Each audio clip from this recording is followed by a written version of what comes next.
Hi வணக்கம் மக்களே. இப்போ வந்து நாங்கள் பாம்பனில் கடலுக்கு போய்கிட்டு இருக்கோம்.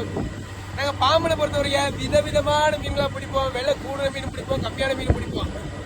பார்க்குறதுக்கு அவ்வளோ சூப்பராக இருக்கும், சாப்பிட்றதுக்கு வேற லெவல் டேஸ்ட்டாக இருக்கும். பாறை மீன் பிடிப்போம், வசந்தி பிடிப்போம், சீலா மீன் பிடிப்போம். இந்த மாதிரி பல வகையான மீன் பிடிச்சி கொடுப்போங்க.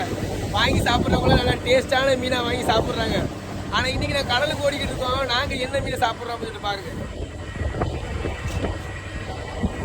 எடுத்துக்காட்டுறேன் பாருங்க. வாழை மீன் இருக்கிறதுலே காசு கம்மியாக உள்ள மீன் அந்த வாழை மீன் தான். சரியான முள்ளா இருக்கும், டேஸ்டா இருக்கும். ஃப்ரெஷ்ஷாக சாப்பிடும் போது டேஸ்டா தான் இருக்கும். ஆனால் நாங்கள் சாப்பிட்ற மீன் பார்த்தீங்களா, 500 ரூபாயிலேருந்து 1000 ரூபாய் மீன் வரையும் பிடிக்கிறோம். ஆனால் எங்களுக்கு நாங்கள் சாப்பிட்றது வந்து வெறும் 50 ரூபாய் மீனை சாப்பிட்றோம். எங்கள் நிலைமையை பாருங்க. இதான் ஃபிஷர்மேன்ஸோட லைஃப் ஸ்டைலு. கடல் மேலே மட்டும்தான் அப்பப்போ பிடிக்கிற மீனை சாப்பிட முடியும். இந்த மாதிரி கடலுக்கு ஓடிக்கிட்டு இருக்கும்போது சொல்ல விருப்பம் இல்லை, பார்த்துக்கிடுங்க. வாழை முள்ளு வாழை பிடிக்கல, எனக்கு சுத்தமாக பிடிக்கல.